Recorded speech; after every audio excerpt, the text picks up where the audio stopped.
Bueno, pues ahora sí, este baile final y un último número, sorpresa, yo le estoy aquí dando vueltas, a ver cómo lo organizo, no se preocupen, todos prevenidos en el escenario, Cuando acabéis de bailar, bailadores, no os tenéis que ir del escenario, es muy importante.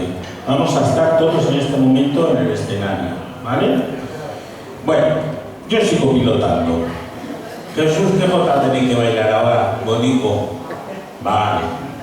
Es que ya no sé ni por dónde voy. Pero bueno, como ya estamos acabando, ustedes me lo perdonan todo. ¿Cómo lo ha pasado esta tarde? Ay, madre. Regular solo, pero... ¿Cómo lo han pasado?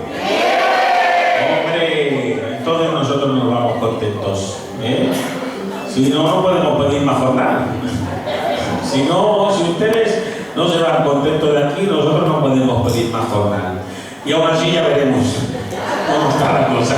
Pero bueno, hay que echar humor sobre todo siempre a las cosas.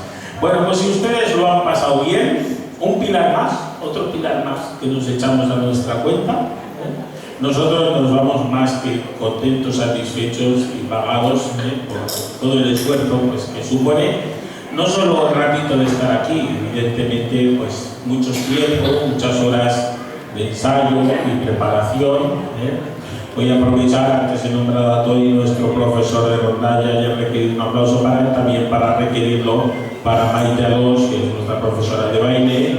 Así que por favor, Maite, también que recibe también tu aplauso del público.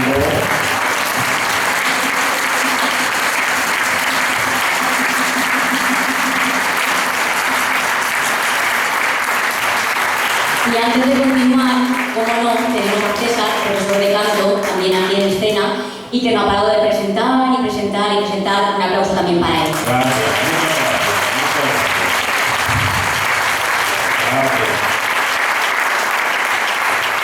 Bueno, pues vamos con el último baile y luego ese número que está en mi cabeza. De momento solo está en mi cabeza. Luego lo presenciarán todos y entenderán el porqué de él. Vamos con la Jota.